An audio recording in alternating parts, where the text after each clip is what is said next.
Welcome back. Thanks very much for staying on with us. This is our continuous comprehensive coverage of the latest coming in from West Asia. I am Molly Gambhir. We're starting off with a quick look at the top stories making headlines.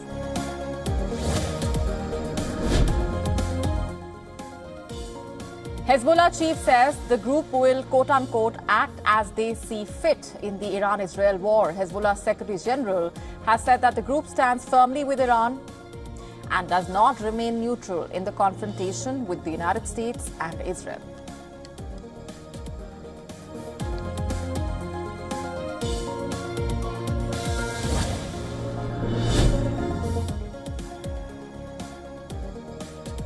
The White House says U.S. President Donald Trump will decide on American involvement in the war in the next 2 weeks.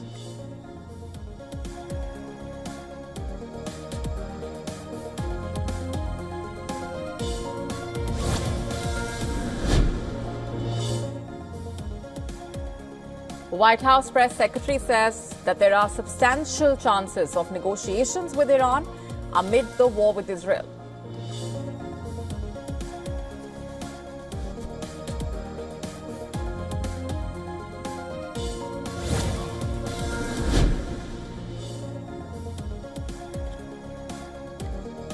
The International Atomic Energy Agency is continuing to closely monitor the situation regarding the Israeli attacks on nuclear sites in Iran. This after the IAEA said there was no evidence of Iran building a nuclear weapon.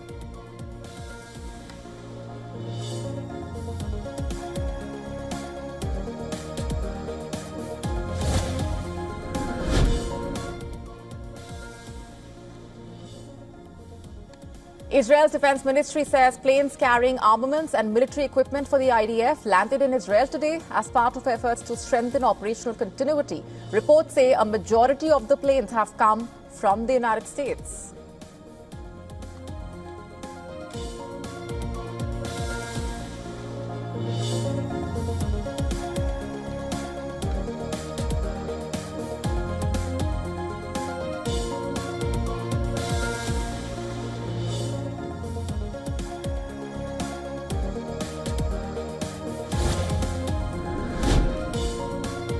Gaza Civil Defense Agency says Israeli fire killed at least 72 people today. The Israeli army claims troops had fired warning shots at suspects approaching them.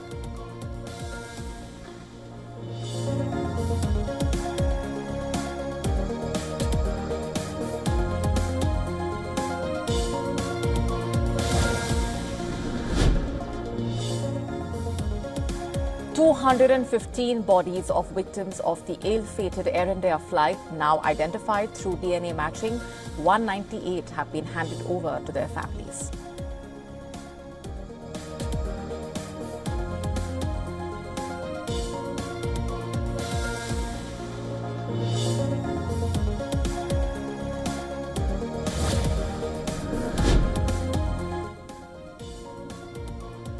U.S. President Donald Trump says he has given social media platform TikTok another 90 days to find a non-Chinese buyer or be banned in the United States. Trump posted on his Truth Social platform, putting off the ban for the third time.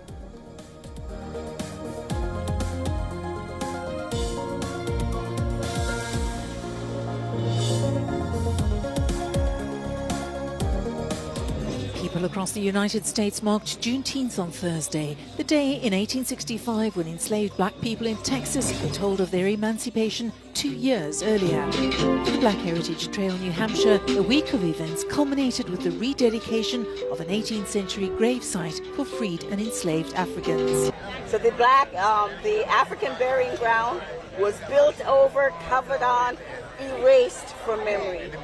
And it's so important at this time, we're gathered here during Juneteenth 2025, which is a commemoration 2.5 years after the Emancipation Proclamation was made by our then President Lincoln that freed the enslaved African and African Americans. Juneteenth has been a federal holiday since 2021, but New Hampshire, one of the country's whitest states, is not among those that have made it a legal holiday. I imagine the emotions they felt when they heard that that document had been signed and that they were free, I imagine among the things they would have felt when they found out that they heard about it 2 years late, maybe there was some joy. There might have been some anger. I would have been a little ticked off, I think, to have known if I had been free for 2 years and nobody bothered to tell me. Oh, freedom. Oh. This year's Juneteenth celebrations come amid President Donald Trump's ban on diversity, equity and inclusion initiatives. This drug could protect millions. The American Food and Drug Administration has approved a twice-a-year shot to prevent HIV. This was announced by Gilead Sciences, the company producing the shots, on Wednesday. So these were two amazing studies with amazing data that basically shows 100% prevention of transmission in the majority of the population. While preventive medicines that need to be regularly taken exist, the new drug, called lenacapavir, protects from HIV transmission for a 6-month period. This makes it the longest-lasting type of medication available. Lenacapavir is important to me because it allows me to only have to go to the doctor twice, and I feel fully protected from getting HIV, no matter if my partner is living with HIV or not. The new drug is expected to be rolled out globally. We don't have a vaccine yet, but this is getting pretty close to very good protection and prevention against HIV. Although the announcement has inspired hope, many uncertainties remain. Who will get access to the drug in the US and abroad is not yet specified. And another question remains the price of the new treatment. The elderly and those who are sick. Il cuore della Chiesa è straziato per le grida che si levano dai luoghi di guerra, in particolare dall'Ucraina, dall'Iran, da Israele, da Gaza. Non dobbiamo abituarci alla guerra, anzi bisogna respingere come una tentazione il fascino degli armamenti potenti e sofisticati. In realtà, poiché nella guerra odierna si fa uso di armi scientifiche di ogni genere, la sua atrocità minaccia di condurre i combattenti a una barbarie di gran lunga superiore a quella dei tempi passati. Pertanto, in nome della dignità umana e del diritto internazionale, ripeto ai responsabili ciò che soleva dire Papa Francesco: la guerra è sempre una sconfitta e con Pio XII nulla è perduto con la pace, tutto può esserlo con la guerra. In a major cyber attack, hackers from a group called Predatory Sparrow wiped out nearly $90 million from Iran's largest cryptocurrency exchange. The attack on the Nobitex cryptocurrency exchange came just a day after Iran's state-owned bank, SIPA, was targeted by a pro-Israeli hackers group. Now, hackers reportedly breached the servers of Nobitex to transfer cryptocurrency to inaccessible wallets. The hackers have also exposed the source code of Nobitex. It was the second day in a row that financial institutions in Iran have been targeted by the pro-Israel hacker group. On Tuesday, members of the group attacked the bank SIPA and claimed to have wiped critical data from the bank's servers. In a statement, the hackers said the crypto exchange platform had enabled the Iranian government to evade sanctions and finance hostile operations. And after the cyber attack, Nobitex in fact took its website and app offline, citing unauthorized access. The attack on cryptocurrency exchange started in the early hours of the morning, and funds were moved to the hacker-controlled wallets that denounce the Islamic Revolutionary Guard Corps. And according to the blockchain analysis firms Elliptic and TRM Labs, the stolen funds were burned. The firms have stated that the way the hackers created the wallets shows that they themselves cannot access the stolen money, effectively destroying the funds they had stolen to make a political statement. The firms also noted that Nobitex had prior transactions with groups opposed to Israel, including Hamas, the Houthis and the IRGC. Now, this attack comes amidst heightened cyber conflict. This is not the first time that Predatory Sparrow has claimed responsibility for major cyber attacks in Iran. In 2021, the group had disrupted Iran's fuel network, and in 2022, it had carried out a cyber attack that had triggered a fire at a steel plant. 2025 has been a year of turmoil, especially for American consumers. And as the U.S. gets directly involved in the Israel-Iran conflict, the average American is bracing for more economic shocks. Federal Reserve Chair acknowledged the tension, saying the Fed is monitoring the situation. Historically, West Asia turmoil has led to energy price spikes, but not always lasting inflation. However, Powell noted that today's U.S. economy is less reliant on foreign oil as compared to the 1970s. Still, economists are wary. JP Morgan warns the U.S. and global economies face multiple shocks in 2025, with a potential Gulf War topping the list. At the heart of the risk lies the Strait of Hormuz, a narrow shipping lane moving 20 million barrels of oil per day, or roughly 20% of global petroleum liquids. Iran has repeatedly threatened to block the strait in retaliation, which could choke off vital oil supplies. While analysts believe a full closure is unlikely, even partial disruption could spike global prices. And there is a warning that U.S. gas prices would rocket higher, even though the country is now energy independent, showing how globally interlinked oil markets remain. The potential oil shock comes as the U.S. economy is already bracing for inflationary pressure from tariffs.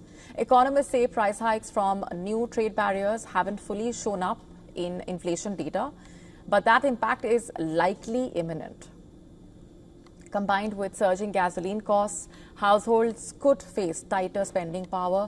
Analysts warn this double whammy could slow consumer demand and stall growth. While the Fed remains cautious, the economic ripple effects of this geopolitical crisis may be harder to ignore. And as the war between Israel and Iran rages on, these are the top developments at this hour. The White House press secretary read out a message from U.S. President Donald Trump, stating that he will be making a decision on Iran within 2 weeks. Also adding that Iran was only a couple of weeks away from gaining a nuclear weapon. President Trump so far has given no clear indication on American military involvement.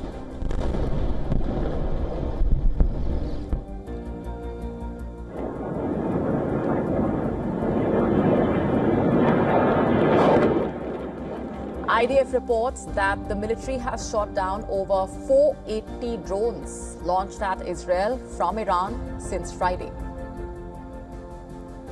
He says several breached Israeli airspace. There have been no reports of drone impact in Israel in populated areas. The IDF earlier said that Iran had fired around 1,000 drones at Israel, but only around 200 actually reached Israel's borders.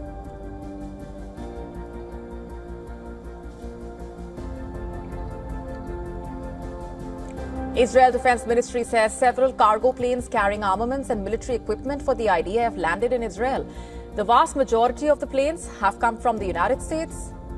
It is part of the effort to strengthen operational continuity and support all the IDF's needs, both for achieving the goals of the war and for improving readiness and stockpiles. Since the start of Israel's operation against Iran, 14 cargo planes with equipment for the IDF have landed in Israel.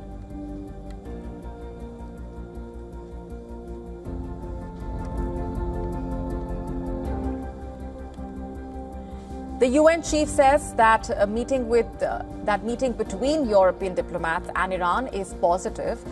The UN Secretary General has repeatedly called for diplomacy to end the ongoing Israel-Iran conflict. The foreign ministers of Britain, France and Germany are scheduled to meet in Geneva tomorrow with Iran's foreign minister.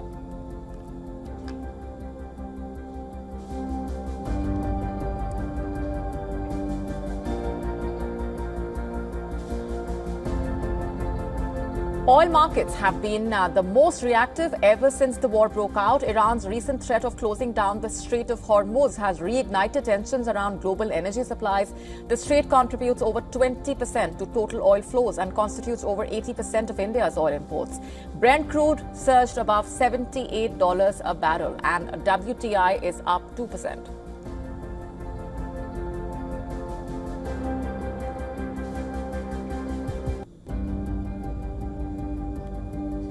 The International Atomic Energy Agency is closely monitoring the latest developments, especially assessing the situation regarding Israeli attacks on Iran's nuclear sites. The IAEA has been reporting on damage at several of these facilities and their potential radiological impact. Israel has been bombing Tehran relentlessly. Iran, on the other hand, has fired over 400 missiles at Israel. Israeli air defenses have struggled to stop the incoming missiles. Now Iran has unleashed a new missile, a hypersonic missile. This comes at a time when Israeli Iron Dome has less than 2 weeks of ammo left.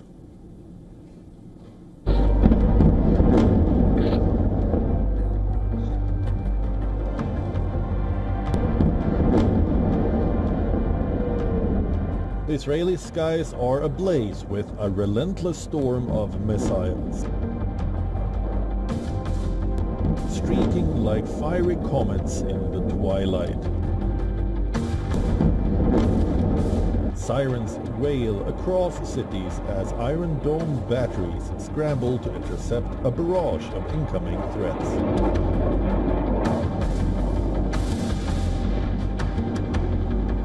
Each explosion lighting up the night with deadly flashes. The destruction in Israeli cities is devastating. Buildings reduced to rubble. Vital infrastructure crippled and civilians caught in the crossfire. The war's 6th day has delivered a seismic shock. Iran has fired its Fatah-1 hypersonic missile directly at Tel Aviv, marking the first time such a weapon has been used in the conflict. We extend our congratulations to the devoted commanders and fighters of the IRGC Aerospace Force over the 11th wave of the proud Operation True Promise 3, carried out using first-generation Fatah missiles that marks the beginning of the end for the so-called legendary air defenses of the Zionist army and the confusion and self-harm among the Zionist thugs. The Fatah-1, developed by Iran's Islamic Revolutionary Guard Corps and unveiled in 2023, is a medium-range hypersonic ballistic missile with a range of 1,400 kilometers. Easily enough to reach any target in Israel from deep within Iranian territory. What makes the Fatah-1 so terrifying is its speed and agility. Traveling at up to Mach 15, it can cover the distance to Tel Aviv in mere minutes, while its maneuverable re-entry vehicle allows it to change course mid-flight, evading even the most advanced missile defense systems. But Fatah-1 is just the tip of Iran's missile spear.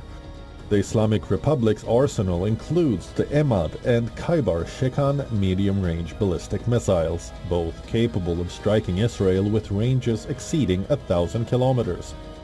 While Emad can carry 750 kilograms of munitions, Khaybar Shekan can carry a payload of 600 kilograms. These missiles, combined with the new hypersonic capability, give Iran the power to strike deep and hard, overwhelming Israeli defenses. Israel's air defense network is now under unprecedented strain. Aero interceptors costing $3 million apiece are being fired in huge numbers in a desperate bid to shield the nation. Intelligence sources warned that at the current rate, Israel's missile stockpiles could be depleted in just 10 to 12 days. As Iran-Israel tensions escalate, here are the top developments. Iran's foreign ministry has summoned the Swiss ambassador who represents U.S. interests in the Islamic Republic over recent remarks by U.S. President Donald Trump. The Iranian statement said, following the irresponsible and threatening statements of the American president, the Swiss ambassador, as a guardian of this country's interest in Tehran, was summoned to the Ministry of Foreign Affairs. Trump had earlier said that the U.S. had the capability to, quote, take out Khamenei. Iran was in a near total national internet blackout, according to the London-based watchdog NetBlocks. Iran announced last week that it was placing temporary restrictions on the internet, with the communication ministry saying that heavier limits were being imposed due to Israel's, quote, abuse of the country's communication network for military purposes.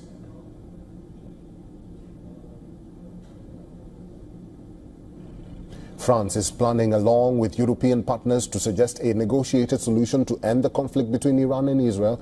The country's presidency says after President Emmanuel Macron chaired a National Security Council meeting without giving details on the nature of the plan. The French presidency said in a statement that Macron, at the meeting, ordered Foreign Minister Jean-Noël Barrot to draw up in the coming days an initiative with close European partners that would propose a demanding negotiated settlement to put to an end the conflict.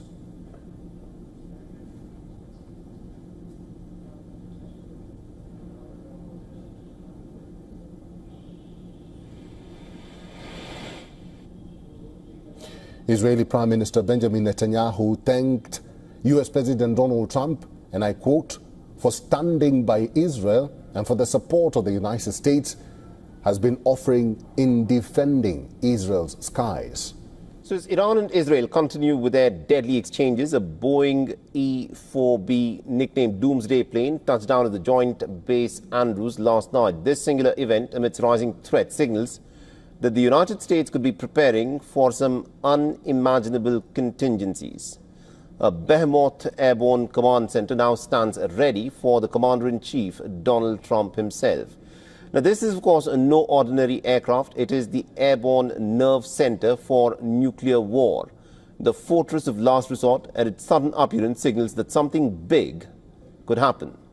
The last time this plane was thrust into the public eye was on the 11th of September 2001, a day of national trauma and global consequences for the United States. Inside the Night Watch is a fortress that is built for Armageddon, with space for 112 people, which includes the top civilian and military leadership of America. It has briefing rooms and even sleeping quarters. Its 67 antennas and satellite links ensure that even as the war rages below, the President and America's top generals can command the world's deadliest arsenal. Its hull is hardened to withstand nuclear blasts and electromagnetic pulses, and it is designed to keep the chain of command unbroken through chaos and catastrophe. So what could happen next? Now, this could just be a pure deterrence, a posturing move to reassure its allies and to dissuade Iran. If a US asset is struck in the Gulf, the Doomsday plane links up Storm Command and Control, enabling the bombers, the carriers, the cyber shields, and also the strategic forces to retaliate. Launch orders issued from the Doomsday plane could cascade across multiple theaters, Europe, Asia, and indeed the Nuclear Command. No official word has emerged from the White House. Is Trump ready to command from the sky if the unthinkable happens? Or is this just a posturing by the United States, a sort of a warning to the adversaries that America's hand is hovering over the world's most powerful nuclear trigger? For now, though, the Doomsday plane is sitting on tarmac. The engines are at rest. Its purpose is shrouded in mystery and silence, but its message and appearance is unmistakable. The world is closer to the brink of a catastrophe than it has ever perhaps been before. Now, Israeli cities are devastated as Iran has continued to launch its wave of missile strikes. Tehran, on the other hand, continues to burn under a thunder of Israeli bombings. The world is holding its breath, and the United States has now dispatched a third aircraft carrier to the region. The big question, of course, is this: will America enter this war, and when will it do so? Take a look.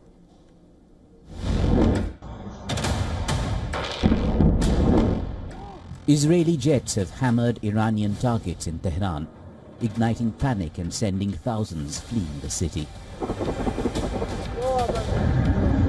Iran has hit back with a relentless barrage of missiles and drones, striking deep into Israeli territory and vowing never to surrender. The US has built up military forces in the region in recent days. A third entered the eastern Mediterranean Sea, and a second US carrier strike group is heading towards the Arabian Sea.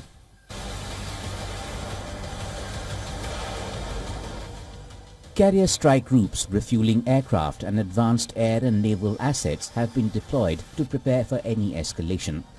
The Pentagon says these are all defensive deployments.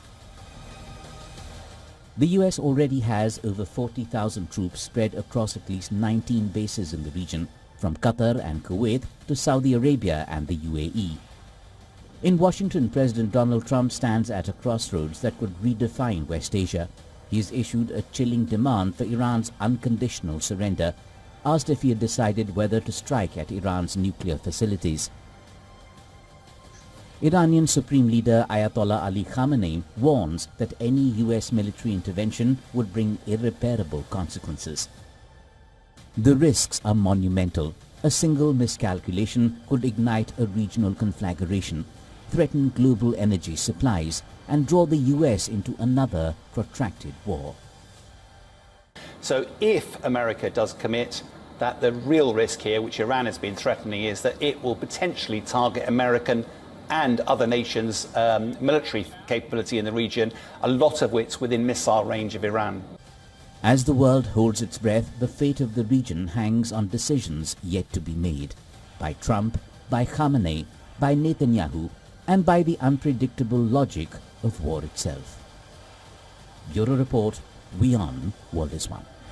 And as the war between Iran and Israel escalates, the Russian president has urged both nations to de-escalate, and on speculation of the US getting directly involved in Israel's war against Iran, the Kremlin has said that it would have negative consequences. Earlier in the day, the Russian president held a telephonic conversation with the Chinese president. Both the leaders jointly condemned Israel's action on Iran. In fact, Russia has also warned the US against direct involvement in the Iran war.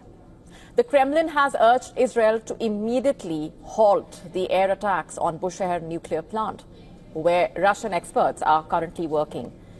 Putin has also offered to mediate in the Israel war, in the Israel-Iran war, and addressing a televised press conference in St. Petersburg, Putin suggested that Moscow could help negotiate a settlement that could allow Tehran to pursue a peaceful atomic program while assuaging the Israeli security concerns. In January, Russia and Iran had signed a comprehensive strategic partnership agreement. But Putin clarified that the agreement does not relate to the defense sphere. He also said that Russia had earlier offered Iran projects in the field of air defense systems, but Tehran showed little interest at that time. We once offered our Iranian friends to work in the area of air defense systems. The partners did not show much interest at the time, and that was it. As for the agreement you mentioned about strategic partnership, there are no articles related to the defense sphere. That is the second thing. And the third thing is that our Iranian friends do not ask us about it. And when asked what Russia's reaction would be if Israel were to assassinate Iran's supreme leader, President Putin declined to comment on the possibility of Israel killing Khamenei. President Putin further added that he has had discussions with the US, Iran, Israel, and that Iran's interest in peaceful nuclear energy can be ensured. I will not go into details now, as there are many. All these details have been discussed with both the Israeli and American sides, and we have sent certain signals to our Iranian friends. Overall, it is possible to ensure Iran's interests in the field of peaceful nuclear energy. At the same time, it is possible to address Israel's concerns regarding its security. In my opinion, such options exist.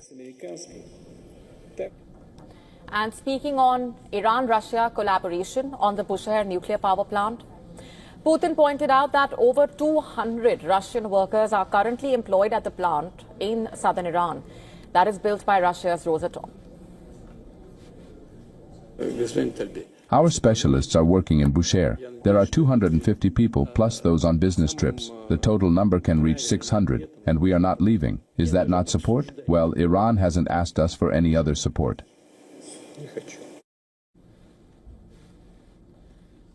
The Bushehr nuclear power plant is Iran's first commercial nuclear reactor and is a product of collaboration between Russia and Iran. Located near the city of Bushehr in southern Iran, the plant currently has one operational reactor with 2 more reactors planned for the future. Russia provides the nuclear fuel for the Bushehr plant. The growing concern over the Israel-Iran escalation has raised an important question as well. Will Moscow be dragged into the war in an effort to safeguard its people and interests in Iran?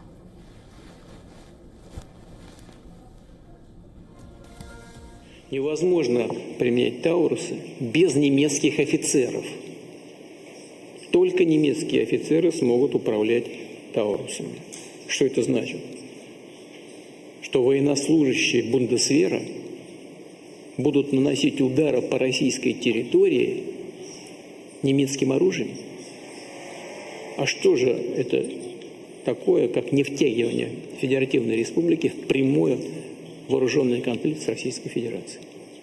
Но это, конечно, нанесет очень серьезный ущерб нашим отношениям. Это, я говорю, очень мягко. Но никакого влияния на ход боевых действий это не окажет. Потому что российские вооруженные силы имеют стратегическое преимущество на всех направлениях. На всех.